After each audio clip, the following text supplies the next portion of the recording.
Chittagong chamber নির্বাচনে সম্মিলিত ব্যবসায়ী পরিষদের পক্ষ থেকে অর্ডিনারি ক্যাটাগরিতে পদপ্রার্থী। আমার ব্যালট নাম্বার হচ্ছে 19।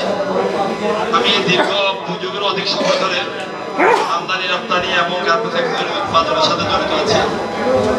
আমি আসলে সবাই বলছে, আমি একটা কথাই বলবো, আমাদের চেম্বারের যে অব্যবস্থাপনা বর্তমান আধুনিক বিশ্বে চেম্বারকে যেভাবে পরিচালনা করা দরকার, ডাটাবেস থাকা দরকার, মডার্ন একটা টেকনোলজি ইউজ করা দরকার, তথ্য উপাত্তর জন্য যে মডার্ন টেকনোলজি দরকার এবং অবকাঠামো যে সকল সুযোগ সুবিধা দরকার, কোনো কিছু নেই।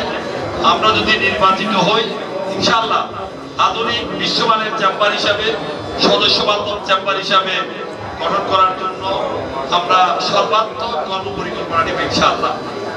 একটা বিষয় চট্টগ্রাম বন্দর নিয়ে আসছে, আমরা ব্যবসায়ীরা এখানে অনেকে আমদানিকারক আছে, রপ্তানিকারক আছে, যে অস্বাভাবিক ফি বৃদ্ধি, এগুলো আসলে সবসময় একসময় চট্টগ্রাম চেম্বারের নেতৃত্বে যারা আছে, বিভিন্ন অ্যাসোসিয়েশন আছে, কেবি, এরপর সিএনএফ, আদার্স যে সংগঠনগুলো আছে, আলাদা শিপিং, সবার সাথে আলোচনা করে হতো। আসলে এই নেতৃত্ব না থাকার কারণে আজকে বিভিন্নভাবে যে অস্বাভাবিক ফি বৃদ্ধি করেছিল, সেই ফি গুলো কমানোর জন্য আবার রিট হয়েছে, সেই ফি কমিয়েছে।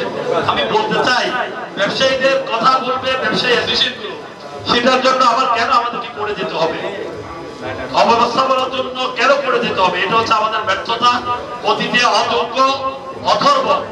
আমি বলবো, এটা দুঃখিত, আমি এটা এসেদের শব্দ বলছি, আমাদেরকে আমাদের ভোটারের জন্য যে কিছুর জন্য আমাদের আইনগতভাবে করে দিতে হচ্ছে। এটা সিস্টেম ডেভেলপ করে, আমরা চাই সিস্টেম ডেভেলপ হোক এবং